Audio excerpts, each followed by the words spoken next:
Hey, rock stars, if your fab shop's overwhelmed or your supplier's missing deadlines, that's not just frustrating, it's costing you real money. That's why you call Hyperfab. Based in Lethbridge, Alberta, Canada, and trusted across North America, they deliver custom metal fabrication for industries where precision and speed matter most. Construction, oil and gas, manufacturing, and agriculture. From fiber laser cutting and CNC bending to welding, assembly, and finishing, they do it all in-house with fast turnarounds, tight tolerances, and no handoffs. One prototype, full production, no problem. Hyperfab shows up when others can't and delivers when others don't. Head to www.hyperfab.com or call Colin Harms at 1-403-308-3308. Fabrication without compromise. That's the Hyperfab Edge. Welcome to episode 265 of the Business Development Podcast. If you missed part 1, go back to episode 244, Why You Should Buy a Business Instead of Starting One with Jory Evans. In this conversation, Jory unpacked the fundamentals of acquisitions, how to structure the deal, and the power of vendor financing. But that was just the beginning. Today, in part 2, we're going to go even deeper into the realities of making an acquisition actually work.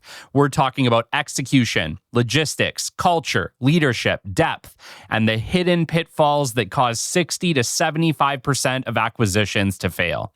This episode is critical if you're serious about growth through acquisition because it gives you the playbook of not only how to buy a business, but how to integrate it successfully and protect everything you've already built. Stick with us. You don't want to miss this episode.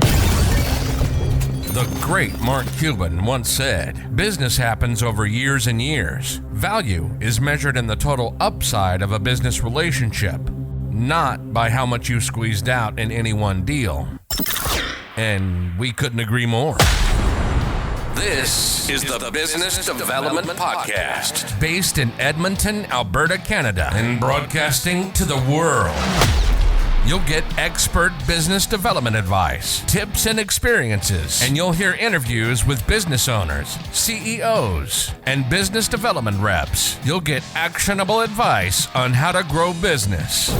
Brought to you by Capital Business Development, capitalbd.ca. Let's do it. Welcome to the Business Development Podcast. And now your expert host, Kelly Kennedy. Hello, welcome to episode 265 of the Business Development Podcast. Today, we're continuing an important conversation with Jory Evans. A seasoned entrepreneur and visionary leader, Jory has transformed Evans Trucking from a single truck operation into a thriving enterprise with over 100 trucks, a heavy-duty mechanic shop, and a commercial construction company.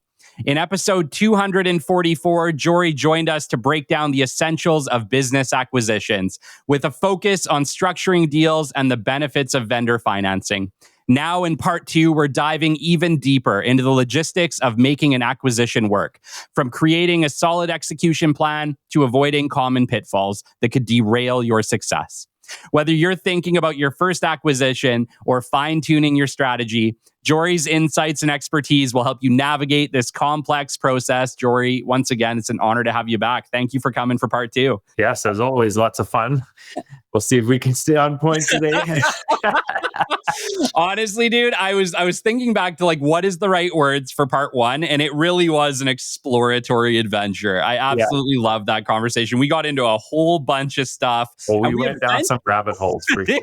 But those are the funnest conversations anyway. They're the ones that keep me engaged anyway. So you gotta have a little bit of fun with it. But honestly, we really got into the meat and potatoes at the end, and it was like, oh no, there's so much more to this. We have to have a part 2. Yeah, we're not even scratching the surface at an hour and a half. It's like, oh, this is how these guys do these 3-hour-long podcasts. Just like this, I guess. My goodness, it was funny. Me and Shelby, we were talking the other day. We're like, what are the most successful podcasts? And we were thinking about it. We're like, you know what? They're the ones that you turn on at bedtime and completely forget about 5 minutes in. Yeah, they just keep rolling and rolling. That's right. Yeah, it's good. It's funny. I was thinking about that podcast and we went down some interesting rabbit holes, but important ones Yeah. because there's a lot to talk about in business. You can go, man, there's so many nuanced topics and so many things to know and so many things to learn and assess. And it's just fun to talk to people that can go down those roads and go deep into those rabbit holes without losing sight of that we're trying to give value out of what we're having a conversation about. It all provides value, right? At the end of the day, every conversation we had in part 1 provides value. Did we get maybe into the acquisitions part sooner than we could have? Maybe not. But I think that there was an important conversation that maybe needed to happen before that. And now that's why we have a part 2. So, bring us into it, because part 1, we were really talking about the deal itself, essentially the part 1, really like the first thing, does this deal even make sense for you? And if it does, how do we pay for it? But there's so much more to it than that. And you really hit it at the end, is like, there are multiple parts, even after this, that the whole thing can blow up in your face. Yeah. And you need to be aware of them going in, because it's like, you think, oh, I got this deal structured and we got this all worked out. It's like, you've just gotten started. Like, this is far, far from over or even started technically. Yeah. And it's funny because I actually think about it in like, we just bought our first house. So it's super exciting. We're moving here really soon. But you're right. It's like making the offer on the house is just part 1 of the entire gigantic process that now has to unfold with many situations that can blow up in your face. So yeah, it's the same thing on a certain level. Even with houses or any kind of deal you're making, if you're not a seasoned veteran of making deals, you can get emotionally invested in a deal at the early stages and forget that there's a lot more to this deal. Like, it's that how, I can't remember what the technical term is, but basically when you're too invested in something early on and you stick with it because you have already invested too much and you won't back out of something. Yeah. Is it a cost sunk fallacy? I could be it's something like wrong. that. Sunk costs, whatever. Yeah. So it's like, oh, I'm already got too much into this. I can't back out now. I have to make this work. And I think acquisitions can be that way very much so, as well as houses or any deal that someone makes. As you go, okay, I get stage 1 of 10 and I've already put so much into this, but I can't even imagine stopping at this point. Absolutely. Just lead us right into it. Let's assume that we found a deal we like. We were able to come to some type of financial structure agreement to pay for the thing. What's next? Yeah, so I think what's next is the logistics of the deal. And so I think I just kind of touched on this in the last one, but I want to get way deeper into this. And I see a lot of deals that go through kind of the sunk cost bias thing, where they've made the deal, but they haven't figured out the logistics. And then they get going without figuring out the logistics and they fall on their face hard. And this is where I can't remember where I heard it, but it's been in a recent podcast, but the amount of acquisitions that ultimately fail is like 60 to 75%. Wow. It's a huge number. It's still less than startup failure, but it's still high, right? So it's going, okay, an acquisition isn't a slam dunk guarantee just because they've already got an active business. You can totally bungle it. And where you goof up is in your logistics of what you plan for your deal. So there's a book we're reading as a leadership team in our companies right now, which I found super helpful on this, which is called How the Mighty Fall. It's by Jim Collins, who also wrote Good to Great and Built to Last. And one thing that he's talking about is in this book a lot is the mistake successful companies make in acquiring other businesses or taking steps into new, shiny, fancy, exciting things without having the depth in them to make that move. Like they change their focus and then they start going down this road. Yeah. Right. And so with an acquisition, you could have a really good core business and you could have a really good acquisition deal on the table, but you can lose sight of your main business and you can shift your focus and focus so hard on this new thing that you're dealing with that you can actually let your other business spin out in the background because you're pushing so hard to try and move in this direction, but you didn't have the depth in your team, in your finances, or in your situation to actually take this on. So this is where logistics come into play. So like when I'm looking at an acquisition, we just completed one like January of last year. Well, January of 2024, we did a takeover, and we're looking at doing another one January 2025. So I'm 9 months through the first one and looking at stepping into another one. And so I've learned a lot in the last 9 months to a year on kind of what the logistics looks like. I had a logistical plan for the first one, and then I saw where it worked and I saw where it didn't. Yeah. And now it's reinforming me for the next round. And I look at how logistically we need to bring value through an acquisition. Obviously, everything is nuanced with a company that you're buying, whether you're buying them as a vertical or a benefit to your existing core business, or if you're buying something that's completely different than your existing core business. And it's not necessarily going to be a cohesive or bring together thing. We bought a trucking company. We planned to bring it into our trucking company, and we were going to bring together all of our operational benefits to this new company that's going to make them better, right? Or the one we're looking at now is still in the trucking industry, but not directly very asset-based trucking. And so there isn't a lot of operational benefits we can bring to them as a company. And so it's a different game that we're kind of playing in that execution. And so when I'm looking at my team right now, we're 150 people in our organization, and we've doubled our mechanic shop. We've 5 times our construction company. We've 20, 30, 40%, it depends how it plays out, in growing our trucking company. And so my leadership team bench is thin already and a little bit tired. Right. And because they've already gone through an acquisition in the last year, we've changed softwares, we've brought on new leaders, we've rejigged people's positions, and the dust is settling right now. Right. And so I'm looking at a tired, thin leadership bench because I've kind of already taken leaders out and put them into new positions to take on more weight. And now I'm looking at another acquisition. I'm going, holy, I don't know if we actually have enough depth in our team to take a couple key people out and send them out to take over this situation or to support the transition. And so there's a logistical risk to doing this. And then I also have to look at that company that we're taking on, or any company we're taking on, and look at what leadership and value of depth they have in their bench as well. I need to look at every employee and consider that situation, because typically, again, every acquisition would be different. But when you're acquiring a small business, and similar in both cases we're going through, the main leader, CEO, owner, controller, top salesperson, whatever they be, are leaving that business through the process of you acquiring them. And so you, in both cases that we're dealing with here, I'm creating a leadership void the minute I take over. Yeah. Right. And I have to fill that leadership void very quickly and effectively, or else I can see some serious problems coming up. Interestingly, I'm watching a bigger company than us that I know pretty well and we deal with very directly buy another business that we deal with very directly that would be a competitor. And they're kind of bringing the companies together right now, or trying to, and about, again, twice the size we are. And I'm watching them fail epically at doing that, and seeing how their core business that was pretty solid when they went into this acquisition get eroded and very shaky and unstable through the process of acquiring another company. And it just really highlights to me the importance and the power of making sure that you have a logistical plan and the depth and your leadership and strength within your company, whether it be executives, leaders, or staff that you're going to do this move with, to be prepared to take on what you're going to do, because you can spin everything out doing it improperly.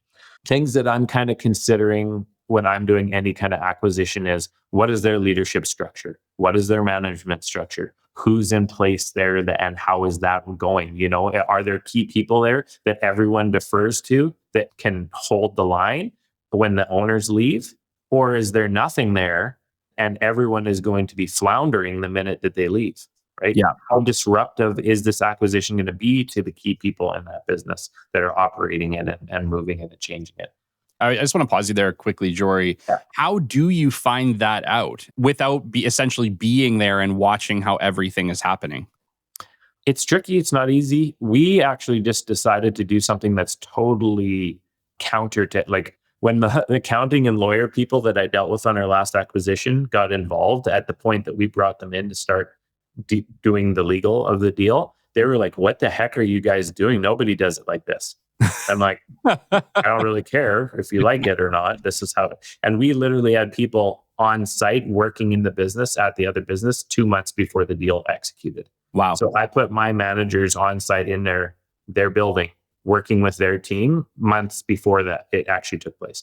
Now, and before that, obviously, we had a letter of intent and a verbally agreed upon deal, and we all know what's going on, and we built some trust in these cases. And again, not everyone would go that way, and it really depends on what you're acquiring and what's going on there. But when you're acquiring a company that might have, in our case, 20 to 30 employees, each of the ones that we have, like there's a significant logistical piece to their people, their culture, their leadership, all these types of things in order for this to be a successful transition. A lot of acquisitions in the higher end corporate world, we're literally buying customer lists. We're buying a company for its parts, and then we're breaking it all apart and then taking advantage of its parts. I see that working. Like if you're just a corporate raider and that's what you're up to, okay, I can see how that works and what you're doing there, but that's not the way that we've gone about doing acquisitions. We're trying to take really good working vertical businesses that exist out there that we can add value to our business and expand without losing their culture, without losing their value to their customer, without disrupting everything that's going on there. And like in these more hostile type acquisitions, they're going to go in going, okay, when I do the math on this deal, I'm expecting we're going to lose 20, 30, 40, 50% of their staff, of their customers, of this or that or whatever, because we're going to go in and just bulldoze our way through. Right. Yeah. And I think that's sad to lose so much value and disrupt something that maybe is working really good going in because you're actually just not good at logistics. Right. With the culture itself. And so like, I know you and I know how much you put value on values in your business, right? Yeah. It's very interesting from that standpoint because you could buy a business with very different values from what Evans Trucking values, from what you value. How would you handle that situation? Because I know for you, values is something you put a lot of weight to. It, like you run your entire organization based on your values. It's everything to us, right? So we looked at another acquisition that we ended up passing on in this last year, which was a pretty, again, similar size companies to these ones that we've been looking at in transportation, again, or completely different than what we're doing. It was an agricultural thing. And when I looked at the company, I knew their culture was almost opposite to our culture. Like it was what I would have considered a turnaround as a company. Not that they were like necessarily in the tank or dying or anything, but I looked at their culture and I went, I would have to do a complete cultural turnaround. I'm probably going to lose a good percentage of their staff, whether I fired them because they don't fit or because they left because they don't like the way we do things. Yeah. And then I'm looking about having to replace all those people and the effort that's going to take and the depth of our team and all these, again, the same questions. But then I'm going, okay, that culture is going to create such a disruption to us trying to overtake it that the chance of success was going to go way, way, way down. Which means also the value goes way, way, way down because I might lose a bunch of the value in the process of doing this. And changing a culture is like a huge undertaking. It's not a small thing. Yeah. And this is what I'm seeing in this one that is really struggling right now is they were what I would call like mortal enemy competitors. Wow. Prior to this acquisition. And from a business standpoint, it just goes, oh, it's a beautiful acquisition. Exactly what they needed to do. Swallow that up, and it added a huge amount of business and customers and things to them. But their cultures were literally opposite. And even once they become one company, they were literally and still half a year to a year later at each other's throats internally. Yeah. Because they've been doing that for 2 decades, fighting each other to the death. Right. And so I'm just like, man, taking that into account and considering what is going to be required or what is going to be done, the strength of the leadership required to overcome those types of challenges. I think people they go, the deal works, the math works, this works, all the business part makes sense. We're just going to figure it out.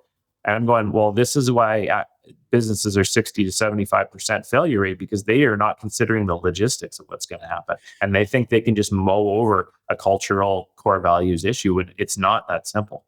Man, okay. So what I think I'm really understanding here is that an acquisition where you are really not able to transfer, let's say at least 75 to 80% of those staff is going to go incredibly badly. Like it's not successful really unless you're able to bring the staff with you. Because if you don't bring the staff with you, what did you buy? Am I reading it right?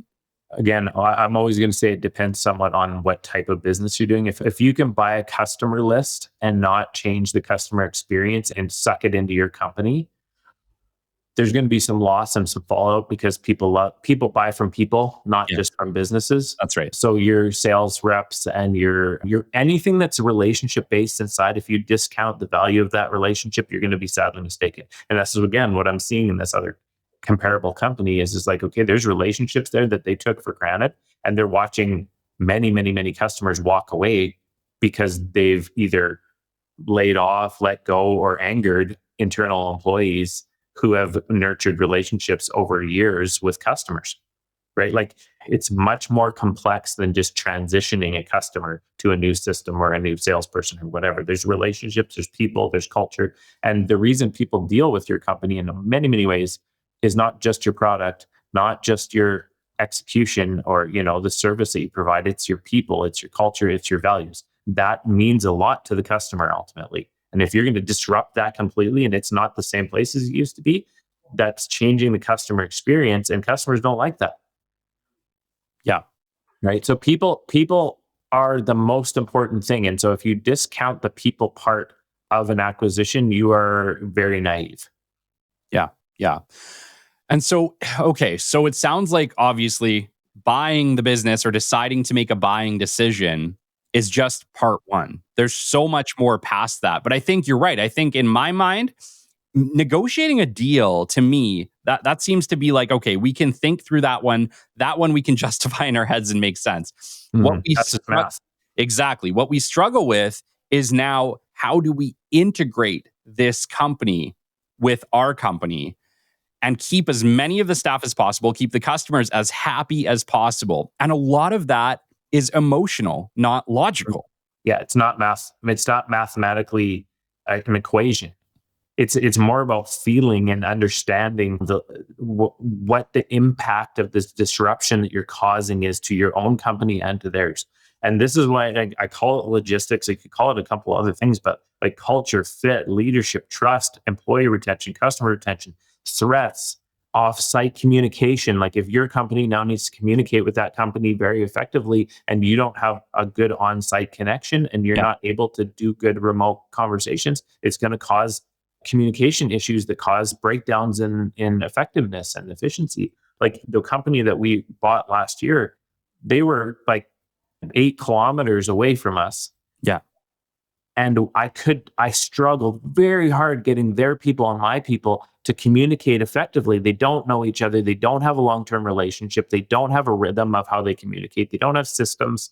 And things that aren't like fall out of bed easy are really hard. Like here's a great metaphor. If you build a building and you put offices upstairs that were previously downstairs and they have to go up and down the stairs where they used to not, and let's say you take your accounting or your operations or your management and you put them in an upstairs. It's a small stairway. It's not that far. It's not a big deal.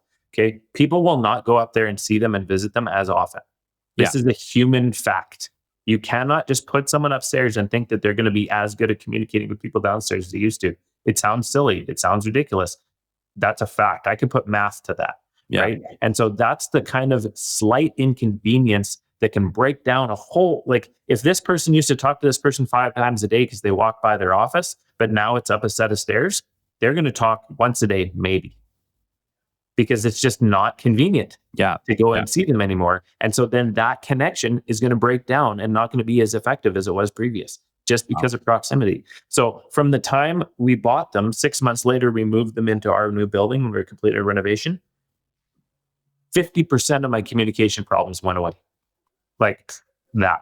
Wow. I didn't have to change any systems. I didn't have to do anything but logistically change their place. And now their office is beside the other office and the communication just happens. We have a nice meeting rhythm. Everything rolls. It's convenient. And so now, again, I could probably have canceled 1 to 2 management people that would have been required to maintain that long term just by moving them on site. Wow. Okay. So you really do have to find a way to ease the logistics of simple communication to make it effective, really. Yeah. Yeah. And, people talk about working remote, and there are people who are effective and there's ways of doing it. And I've talked to people and studied, how to be remote and effective and build strong communication relationship. There's ways to do it well, but I will never agree that you can do it better than being in proximity to people. It's just not the same thing. So that's just one logistical thing. Yeah. Right. Yeah. And so these little inconveniences and these little tiffs or these little cultural edginesses or tensions that exist between people, if you don't see those and figure out ways to remove them or ease them, it's going to cause this friction in your company that just doesn't work. If your new salespeople can't easily connect with their sales manager, whereas it used to be in their office, but now it's offsite, it's going to make it hard for them, and they're going to feel that leadership void that they used to have. And you have to do something to fill that void, because people don't leave companies, they leave teams and they leave managers. Yeah. And so if it's not the same team that it used to be, it's not the same manager it used to be, it's not as good or better, you're going to find people just finding their way out of your organization and you not understanding why, because you didn't deal with the emotional, logistical side of what's going on with this change and this transition. Yeah. We had a meeting yesterday with one key member from every department. So like sales, marketing, dispatch, finance, operations, about a software change we're looking at doing. And partly because of an acquisition we're going, okay, we may have to force that company to change software and on day one of when we take them over. And there was a half-hour conversation about the logistical damage that could do to that company and potentially lose employees because it was too frustrating or hard or stressful to change softwares. Wow. It seems silly. Like, people need to do what we need to tell them to do for work. Yeah, until they leave and hang you out to dry and you don't have someone to fill that void. But you have to take these things into account. So then the conversation went, even though it might be better for our team if they change softwares, it might be too disruptive for their team in the early days before we built trust and relationship with them to force the software change on that team. It might be smarter logistically to wait 6 months or a year or whatever before we push a software change, so that we can maintain and have more time to build trust and relationship and connection with that offsite team. Yeah. Yeah. Right. No, So this is just one example of a logistical thing.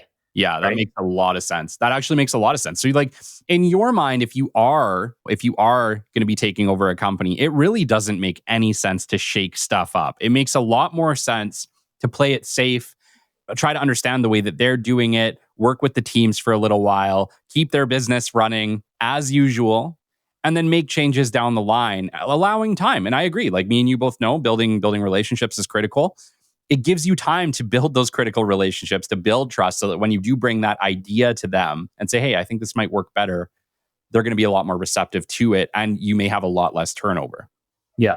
And then on the other hand, sometimes you just have to disrupt things. Like in the company we bought, not the one we're buying, but the one we bought, we had to replate and rebrand all of their equipment the first day of takeover. That just had to happen. There was hundreds of thousands of dollars in the balance that had to be dealt with. And so we did it, and it disrupted a lot of things. So then when you are going to disrupt things like that, now there's the logistical thing of, okay, how do we communicate this to them early? How do we give them some information? How do we set expectations? How do we build trust how do we make it less painful for them through logistics? Like, a lot of people just need to, if you give them fair warning, you give them good training, and you give them good support, it's not such a bad thing. And you can actually win people over through that process. Yeah. But again, people just maybe don't give enough time and energy and thought to these sort of things prior to doing them to like really walk out the battle plan of how this is going to affect the deal. Yeah. Some of these, a little thing like a software change can blow a deal up. It can. At the end of the day, if you go, okay, this has to happen or this has to happen, and this is what's going to happen and could happen in light of this. And if that does happen in light of this decision, maybe this deal isn't viable anymore. Financially, physically, maybe the risk to our company's disruption, like, this was the weight that we put on the last few deals we've looked at, is, okay, my bench is thin, my leadership is tired. I only have so many people, and they're already all carrying pretty heavy weight of responsibility and leadership and management. So without bringing in or training up some more talent and some more more horsepower into our leadership and management team, maybe it's unwise to do an acquisition right now at all. Right. Yeah. And there was many meetings with our team about that through the course of this acquisition when other opportunities have coming up, going, hey, our team's tired. Our team's not like, who are we going to send that isn't Yeah. going to disrupt in a very negative way our core business? So how do you mitigate that? Because I know you and you're ambitious and you want to grow. Does that mean that you have to expand your team now before you take on the next big acquisition? Potentially, yeah. Yeah. It means that for me, like depending on how much time I have, it means that I might have to really ramp up my leadership training. I might have to headhunt somebody that I want to bring in and then give them some time while they're on site here to get up to speed. In that other acquisition, I brought in an outside operator whom I knew and had a good relationship and trust with to take over this company. So I didn't have to send someone fresh from our company to do the Gotcha. takeover. Right. So I went, okay, we don't have the right person for that position. And so I need to find the right, I won't do this deal unless I find the right leader to fill this leadership void and do this effectively. And that was a key factor. Like when I was putting the aligning the stars for that deal, there was a person that was part of that alignment. It's like, if this person doesn't come, I don't know if we do this. Right. And that's tough because you're trying to do it on a timeline, right? Like the doors don't just open forever. Usually you're working within a constrained time period. So like from the day that you're like, hey, I'm looking at this and you got to find somebody. I mean, you both know finding the right person really friggin' hard. Yeah. Right? Yeah. And then this is where it separate the men from the boys, so to speak. It's just like, okay, someone comes to me, they are looking to sell. They're interested in us buying. They like our culture. They like us. They feel that we could be the right fit for that. I go through the deal and then I think about the logistics and it's like, okay, it's crunch time. I got to find this right person. And if I've been wise in previous, I've been nurturing many relationships with many potential people that I could bring in for things like this. And I've been keeping them kind of in the back of my head and building relationships with them along the way so that when the time comes, I could potentially bring them on for these types of things. But then now it's like, okay, I got 3 months. So maybe I have 2 or 3 people in mind that could work. I got to talk to them. I have to just freaking execute. Yeah. Right. It's crunch time. I'm going to talk to these people. I'm going to pick my number one pick. I'm going to run with them and give them not, enough time to make a decision or think about it, but not enough time to spin out and fail the deal. And, 1 or 2 people or 3 people have these conversations, do the figuring out, get them in place, do the timelines. Like it's all a very nuanced thing, but you have to do it and you have to execute and you have to move. You just can't sit there and waffle around and think about it too much. It's like, if this is going to work, I'm going to keep moving. And this is kind of where this is a step-by-step program. And you have to appreciate that in any deal is like, first we do the business and the math. If that's good, we check that off. We give them a letter of intent. Great. Okay, now we do the logistics of the deal, which we were thinking about before, but now, okay, this is actually happening. So now I'm starting to talk to my potential operators. Now I'm thinking about who in my organization might be the right fit to do a takeover. Now I'm ramping up my leadership training or picking off a specific person or team and starting to prepare them. I'm communicating with them. I'm explaining to them what's needed. I'm preparing them physically and emotionally for what's potentially coming.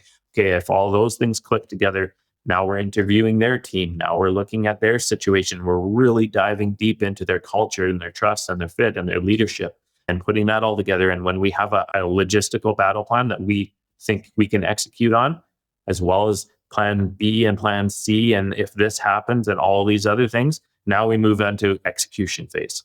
Okay. Right. And this is where you can have a plan, but that plan can blow up in your face on day 1 of execution. Right. So take me into, how do you plan for an effective execution? Like, what are the steps that we need to consider to execute a deal properly? Yeah. So this is where we've done something different, where I say part of my letter of intent and deal is that I'm putting management people on site 1 to 2 months before the deal executes. So that if this is not going to work, we're going to find out early. And when we do execute when the paper gets signed and the ownership changes, that we're not coming up with any crazy surprises. Yeah. If you've got the right operators and the right people in place and you spend the right amount of time before the deal goes down, you can pretty much anticipate the majority of the big hurdles that you're going to have to go over, right? You're going to buy, if you put a month time in, you're going to see which employees might not be a good long-term fit. You're going to see, okay, yeah, they have a good culture, but they're a little bit cowboy flippant, yeehaw about how they do things here, and they don't follow the rules real well. Wow, I didn't really see that from the outside looking in. Of course. Yeah. Oh, wow, they run a real tight cash flow. So it's a daily problem in there, and I didn't really see that from the outside. Oh, they have very finicky customers, and they have high expectations of execution internally. And so everybody spends the majority of their time babying and coddling their customers because these are all the little nuanced things. When you start executing, you go, oh, okay, this is something I didn't really expect that I'm going to have to overcome once I get in there, right? And I need to have my people prepped, and I need to be aware of that. I need to use their software and see how they do their day-to-day with their TMS or their point of sale or their accounting software or whatever they're doing, and see what their frustrations are, what the hurdles are, which employees are the ones that actually know what's going on and which ones are following along. And so this is where execution gets to be key, because when you're in the deal making phase and the logistics phase, you don't know what you don't know about this company yet. And so this is where execution is key, and you have to be really, really in ready stance when you start taking over this company, because something's going to come at you. Yeah. When we took over this other company, their biggest customer was like 20-25%, which was a threat, and I was aware of it. And one of their competitors took a run at them. They smelled blood in the water. They knew there was a change coming. If the pan was hot, and it's time to strike. So they took a run at their biggest customer and ended up convincing them to leave in the first 3 months of us being in this business, while we're kind of struggling and floundering. Now, since then, we've gotten them back because that other company wasn't us, and we're better than them, and they had to find out the hard way. Yeah. But that's the kind of thing you just can't anticipate going in, right? Yeah. You can drop 25% of your revenue in the first 3 months and be like, holy shit, rodeo time. And these things happen. And then you got to be able to come in and bolster the troops and have these meetings. You have to execution of, okay, how do we transition customer relationships from the owner who was friends for 30 years with a couple of these customers to liking and transitioning to the new ownership or the new operator or the new salespeople that they have to deal with. Okay, there's a process to executing that in the timeline. And when you're taking on something new like that, it's just going to be so time consuming and so mentally stressful that you can just really drop the ball on your execution if you don't put enough horsepower behind it in the early days of the company. What you talked about is some incredibly challenging stuff, right? Mm-hmm. Reestablishing a new relationship after a prime, relationship dissolves 30 years, right? You know as well as I do, going in and reestablishing that relationship from scratch is not easy. What are some of the techniques that you use to make sure that you're able to secure those long-term customers? Yeah. So one of the executional logistical pieces of the deals that I've structured so far is that the ownership or the key salespeople are what in, let's say, sales, operations, and finance are there on site for 3 months every day doing transition work for the first 3 months of the business. So we're taking the new people out and we're doing customer meetings with both. Hey, I'm Jim. I've been your guy forever. This is Carl. He's going to be the new guy. I like Carl. Carl's a great guy. Yeah. Let's go out for lunch. Let's get to know each other. And then we're not just showing up with a new guy. Yes. Saying, hey, the old guys are gone. I'm the new guy. Right? We're building trust and forming a bond with each customer or each key relationship. And we're not forcing it upon them too quickly. Yeah. Right. So we have a couple of these types of meetings over the first 3 months. Okay. And then in the next 3 months, when we kind of they're not on site day to day. Now they are phone call following up with their customers or their truck drivers in our case, or their teams. If it's a salesperson or an operations person or a finance person, that key person is now offsite, but following up socially with the people that used to be their customers, or used to be their team members, or used to be their day-to-day people. Yeah. And going, how's it going with the new guy? Yeah. Anything you don't like? Are you happy? Are you unhappy? You can call me anytime if something's not going the way you want to, because I know we have a bond and a trust, and you might not feel comfortable talking to your new person about the problems that are going on, or you don't know how to deal with them. And so for the next 3 months, we're doing recon and support. And that person is going, hey, the new guy, really good person. I trust them. I think they're going to do a good job for you. You maybe need to talk to them about this, or I will talk to them about your concerns. And we're keeping that communication rhythm open and building some more trust and more transition. But they're getting used to the idea that their former leader or their confidant, the person they liked, is just, they're going away.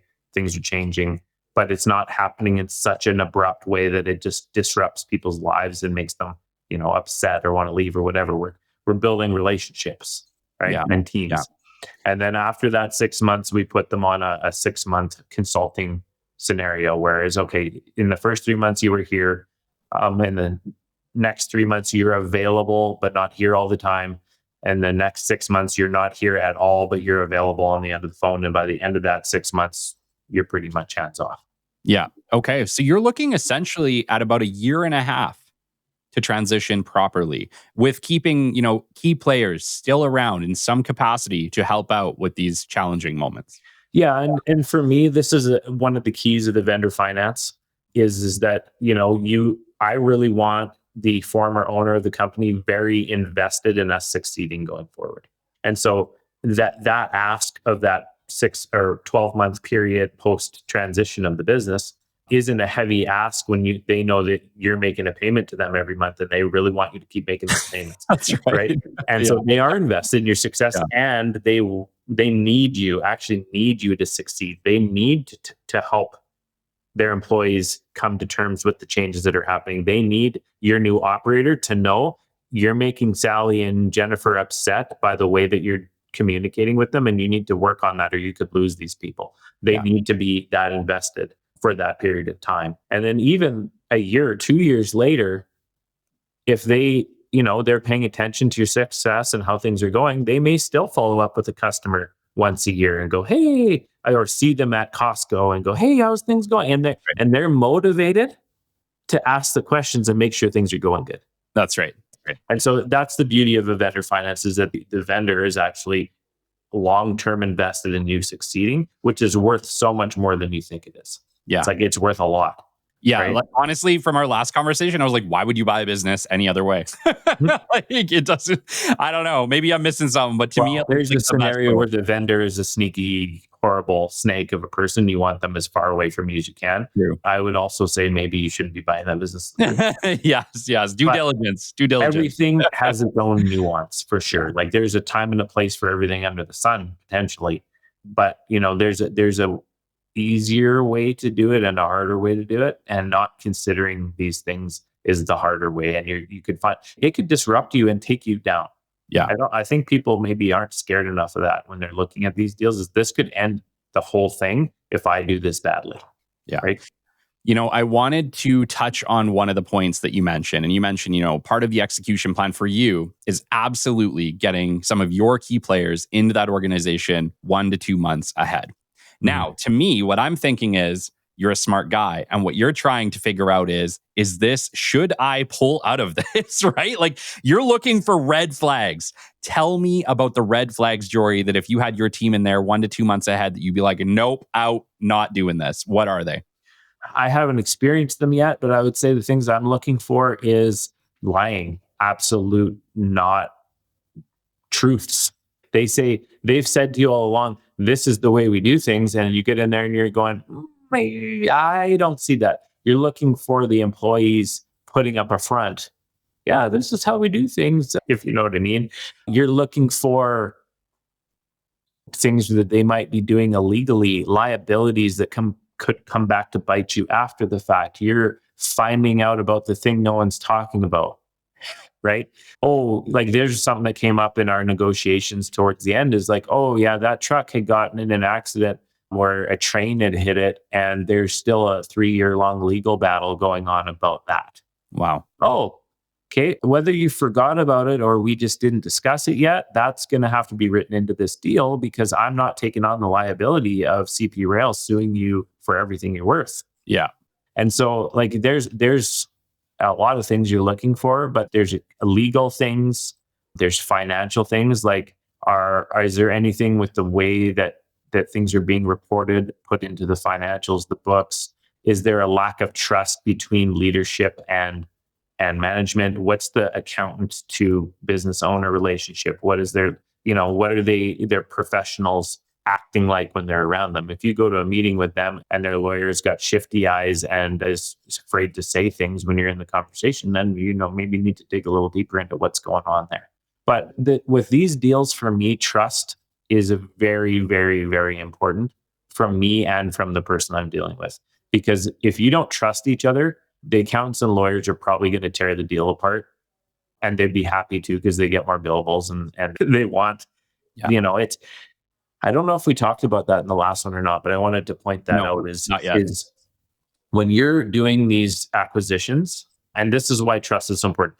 I need to have confidence that between me and the person I'm dealing with and making this deal with, that we have a certain level of trust with one each other, so that when we verbally agree on something, that's the way it is and it's not going to change. Yeah. Because what happens is once you get that deal into a letter of intent or an official offer, lawyers and accountants are going to start getting involved.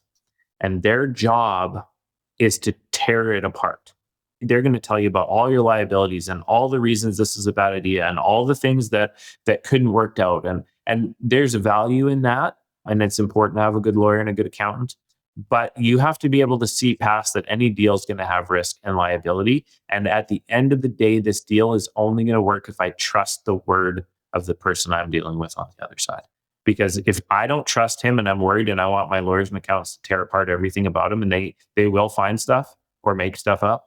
Yeah. You can spend tens to hundreds of thousands of dollars in legal, and you can have a deal blown up and take 6 months or 8 months or a year longer, because lawyers and accountants will bat it back. Their lawyer and your lawyer are happy to bat this deal back and forth for a year. They're actually not motivated to close quickly for you because they make more money if this is complicated. Yeah. And so you have to be very leery, have a good lawyer, and be very careful not to let the lawyers get a hold of the reins of the deal. Yeah. It's a big mistake. It's become so apparent to me in this conversation with you the whole time that the entire thing relies on trust and relationships. There's no way that this deal works out well if you can't establish trust and good relationships along the way. You can't smash two businesses together without it. Yeah. And people do it without it and apparently fail 60 to 70% of the time. Yeah. And I don't like those odds. Yeah, I'm not going to be a part of that statistic. Yeah. And so this is where trust has to be established. And I spend a ton of energy, and I have it written down, the wishes, wants, and needs of the other party that you're dealing with, and finding a way to make a win-win. People who are ruthless, shrewd negotiators and business people, this becomes very hard here, because you're going to have to make some compromises if this is going to go well, most likely. And you need to consider what the other person wants. When I'm the first business we bought, the couple wasn't super old and they were actually transitioning to a different business in the US. And that's kind of their reason for selling. So understanding why they were selling and what they're trying to get out of it was really important to making them happy with the deal that we provided. Whereas this other one we're going through right now, they're retirement age. They don't want to do another business. They're potentially financially in good shape already. This is just a part of their investment portfolio, selling this business and settling it down. They mostly just want to get free of the stress and the day-to-day of business, and they haven't been able to accomplish that within their situation. So this particular deal is a lot more about a smooth transition and getting them confident that we can come in and take care of their baby and their employees that they've built over the last 30 years that they care very much about. It's like, this deal is all about making sure they feel like and know that we are going to take care of the thing that they've spent their whole career building, and a lot less about how much money they can get out of this deal. Yeah. So I can get a really good deal on this business if I can provide this and this. But if I don't perceive that, and I go, okay, we're going to come in and we're going to tear this part, and these are going to move. And if they don't want to move, we're going to let them go. And this is how we can, that deal's not going to work, because I don't actually understand what the owner of the business is looking for out of this deal. Yeah. And to you, there's a lot of people who would buy a business through a business broker.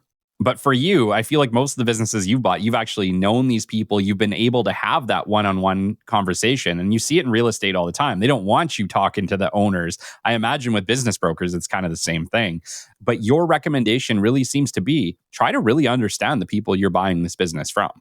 Yeah. Going in blind, like I get the end. So your lawyer will tell you not to talk to them. Your accountant might tell you not to talk to them. Yeah. Like that is not good advice. That's bad advice.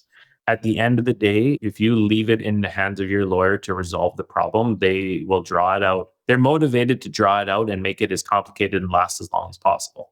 If the deal blows up, they still get paid. Yeah.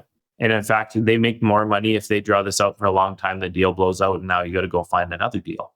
And so you can't leave it in the hands of them. And every time that I've gotten into a scenario where the lawyers start batting back and forth, and I made a few mistakes where I've let that go on, and then eventually got really mad and went and found the other person and sat down with them and hashed it out with them, and it was over like that.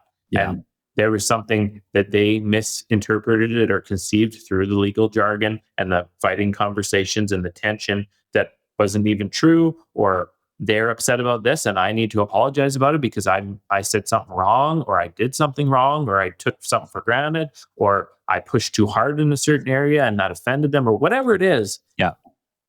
You should have the people skills and ability to go and sit down and resolve a conflict face to face with the person you're actually dealing with, because our legal system was not built to support that end. They don't care about that. Frankly. So legal is obviously a spot where we really need to watch for pitfalls. Mm-hmm. What are some of the other spots that we need to be careful about on the pitfalls? Obviously, the financials, like having a really, really strong understanding of profit and loss, accounting, balance sheets, having a really strong accountant or CFO or somebody who can like really dig through that. I'm pretty good at that. I've learned a lot in that realm over the years of business. So I can take a set of financials and make a pretty good call on what I think a business is worth, where the value is in the business and where the potential threats are. But I always will do it myself first, drop the same thing on my CFO's desk and say, hey, I want you to dig through this and bring everything that you can think of to me. And then maybe even have a third set of opinions thrown at you from another professional. And then really, really dig and grind through the things that are unseen in financials. And this is another reason where the on-site early thing is just so that you can go, okay, these are the things I see that I really need to know more about, but might not. I need to see with my own eyes, basically, what this means in the day-to-day of the business. So the legal and the financial side are really, really important. Okay, awesome. And, one of the questions that I had, throughout this whole thing is we started the show by you explaining like, hey, there are some businesses that maybe you just shouldn't buy.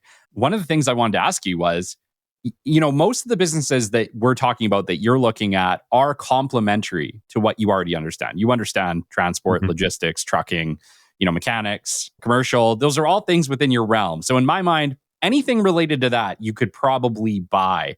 Would you ever buy something that you don't understand that's completely different from what you understand? I wouldn't say I would never. Of all the business books that I've read, whether they're about acquisition or just business at all, really, really, really, really warn against that. Getting outside of your wheelhouse, of your expertise. Yeah. There's stories of big public companies or big businesses.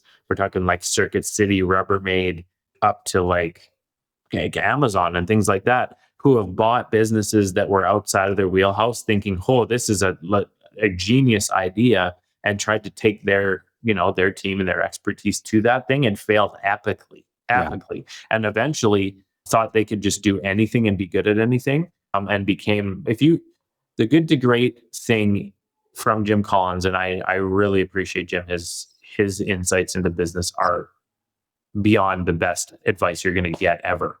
His insights are that basically that if you can't be the best in the world at something, like if you genuinely don't believe that you can become the best at this in the world, you should not touch it. Yeah. And I've come to learn that the hard way a couple of times, nothing too horrifically bad. But I thought I was going to be a farmer, and I bought a couple hundred head of cattle, and I Oh, was going to wow. start trading cows, and I bought some cowboy boots and got into Yeah. it. And I had some friends doing that sort of thing. And I learned the hard way when I lost 5-10% on that deal, which was not a small amount of money, that I don't know what I'm doing here. Yeah. And I'm not willing to put enough time and attention to be the best at the world in cattle rearing and trading and commodity of that style. And I looked at it and went, that's a really good example of stepping out of your realm into something you don't understand and getting your hand slapped. Yeah. Right. It's there. Those examples are everywhere if you go looking for people. And I think anyone who has done business for a long time and tried a lot of things and failed would give similar advice. Don't. And the other part, again, from good to great is something you can be passionate about. So if you can be the best of the world at it and you're passionate about it, then you got a really good combination. I'm doing trucking, mechanics, and construction. Construction was pretty far outside of my wheelhouse when we started. I've learned a lot about it. I'm pretty passionate about, design and construction and what we're doing there. But, we're struggling at the part of being best in the world at, because there's a lot of really beautiful, wonderful construction companies out there to compete with. And we have a lot of growing to do to be the best at the world at it, but we're going to run at it. In the cases where I have stepped out, I've always made sure that I have a best in the world operator or partner when I'm going in. Okay. So, value that can be brought. If I was going to buy a restaurant, I'd want to make sure that I have someone who has a ton of expertise, who's passionate about it, and I think is one of the best people in the world at that, to go with me into it. And that's where I've succeeded better. Okay, I might be great at finance, great at efficiency, great at operations, great at sales, great at marketing. But if I don't have a clue about restauranteering, I need someone who does, that can drive that business and push on that flywheel. Amazing. Okay. So it's not impossible, but you really do need to find that person to be with you. Either hire them or partner with them, but you need that person who is passionate, who is like one of the best in their field to do that with you. Yeah, and they exist. They're out there. Not easy to find, but I think a lot of those opportunities are scenarios where you go, okay, I found a person that's just absolutely the best at this thing, but they have some holes from an entrepreneurial standpoint. Yeah. And they can do a really good job of this, but they're a bad money manager, or they are not a salesperson, but they're a spectacular operator. And I can look at my skill set and their skill set, and I can make a really powerful team up here. They focus on what they do, I focus on what I do, and we bring that together to do something. It's definitely possible, but it's a lot less. Your chances of success are less, for sure. What if you bought a company that was excellent at something? Like, let's say that they were like an excellent another construction firm or something like that, and you didn't have the expertise in construction, but maybe you could structure a deal as such that you could potentially have the owner work in that business with you for the next 5 years or whatever it is. Would you consider it then, or would it still be too far outside of the wheelhouse? I've seen deals structured that way, and I've read and seen a lot of scenarios where people think the owner is going to stick around for 5 years or 7 years, or even they're paid to stay and they get paid out less if they leave early. I've seen that fail a lot of times. I don't know the statistics on that, but I wouldn't have huge confidence. And the other thing is that person, if they're an alpha personality and you're an alpha personality, you're going to butt heads with them, and they're going to be in your way and you're going to be in their way, and you're going to have some problems. And that's what I typically see.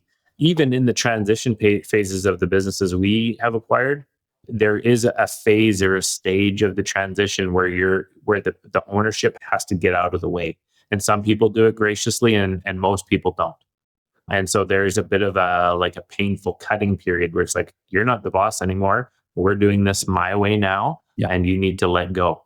And so it's a tough thing. It's a really tough thing, and I wouldn't want to bet on that horse too hard. Yeah, it might be a great asset and it might be a good transitional thing, but you're not in control. That's the fact of the matter. Is if you keep the owner in place, or they're really excellent. Like if you're buying a business where the owner hasn't been involved in the operations of the day-to-day business for a long time, and they're a big, strong powerhouse of a business without the ownership, and when they leave, it's not going to change anything. That's a little bit of a different way of going about it. But then when you get into your logistics, you're going, okay, there's a massive amount of threat here, because I can't just walk in and save the day if things start going sideways. Yes. I am not the expert here. I am relying heavily on that. So the question then arises is, okay, what's the depth of their bench?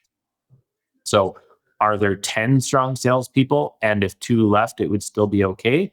Are there 10 strong leaders? And if they still left, it would be okay? Are there 10 who are expert in that industry and it'd still be okay? Or is there one guy propping up this business? And if he walks, we're done.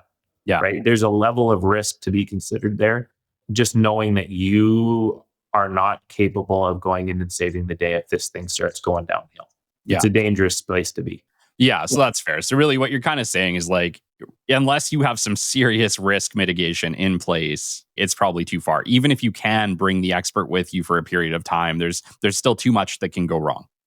I'm not going to say too much. This is where entrepreneurs balance risk. Like if you look at it and you go, oh, I got a feeling I'm pretty confident. I've done my due diligence and this is a strong company and they're going to do well. There's lots of people who bought businesses, they don't know how to operate.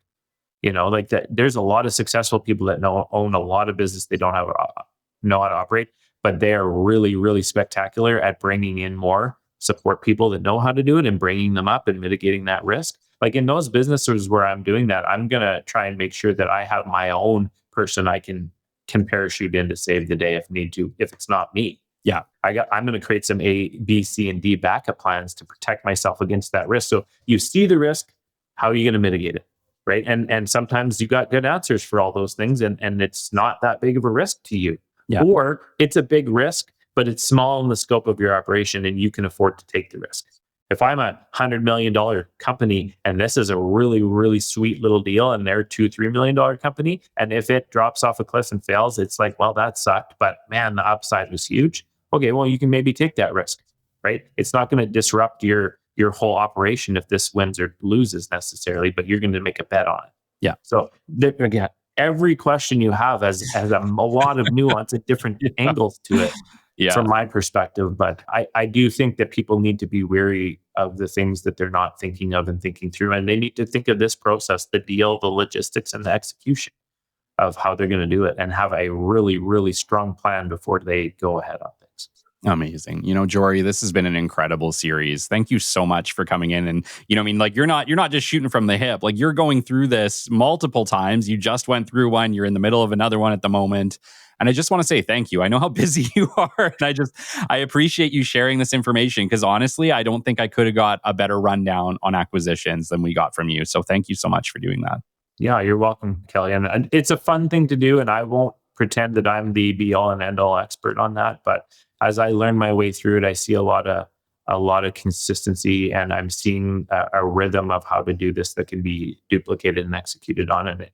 I think a lot of people could miss massive opportunities by not looking at acquisitions and being able to execute on them. People become very, very wealthy by doing this well. Yeah. And, one of the questions that I had for you as we wrap up today is, we've gone through a lot, but, what would you say to somebody who right now is exploring their very first acquisition? If someone came to you right now and just said, Jory, I need something, man. I'm scared. This is freaking me out. I don't want to make a bad choice here. What would you say to them? Yeah, it'd be great to know where they stand on things, whether this is like they're new to business, whether they're mature and been in business a long time. Let's take an assumption that they've been in business a while with the business they understand and they're ready to take that acquisition. Maybe not unlike yourself. Okay. Yeah. In that case, I would say that you need to break it down step by step and you need to be unemotional about it from the beginning to the end. And you need to be willing to walk at any time if it's not the right thing for you. There's a process. We just talked about it. I can say it's a proven process for me now. I've done it once very successfully and it's been good and I'm executing on it again. So it's scalable and duplicatable. So follow the process, but don't get emotionally invested and don't let that sunk cost bias drag you into something that's going to topple the thing. A lot of people in business are used to betting the farm. And in the early days of your business, like if you're starting from scratch, you're betting the farm for a lot of years before you're out of the point where you're risking it all to make it through the next year. But once you do have an established business and a rhythm that's going, you need to not be going into deals that can sink the whole ship anymore. There's a point where, like where I am, I have hundreds of people who count on their paychecks every month. And I have a lot of responsibilities and people that I answer to that I would really hate to disappoint. And an acquisition should not be something that you're going into going, man, if this doesn't work, like, whew, that should not be the conversation we're having. It should be, if this works, it'd be really good. If this fails, it'll suck, but I'll be okay. So that's an important thing to consider is don't blow up your core business because of a fancy, shiny opportunity that you're looking at.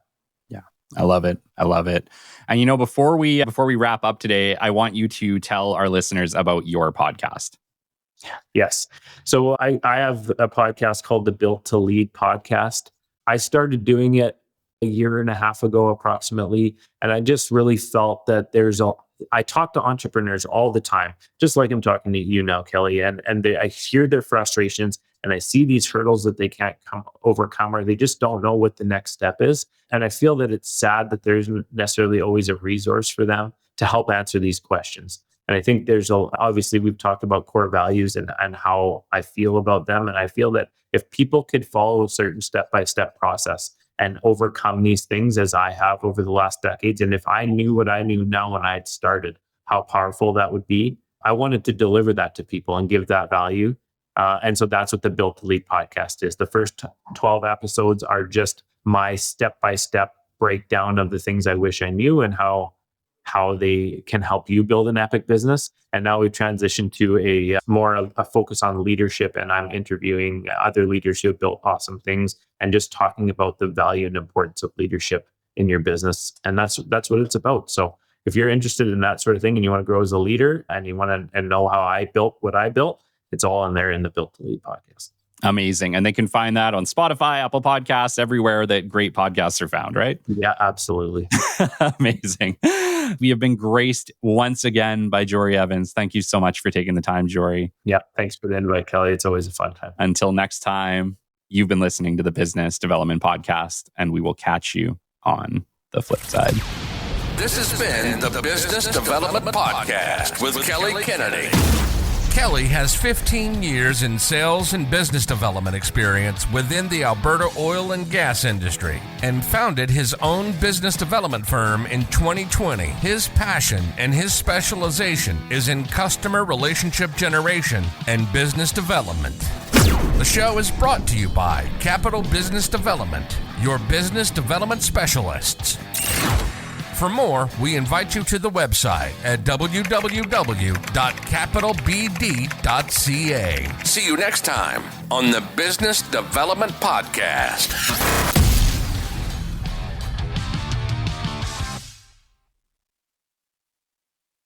Hey, rock stars, if your fab shop's overwhelmed or your supplier's missing deadlines, that's not just frustrating, it's costing you real money. That's why you call HyperFab. Based in Lethbridge, Alberta, Canada, and trusted across North America, they deliver custom metal fabrication for industries where precision and speed matter most. Construction, oil and gas, manufacturing, and agriculture.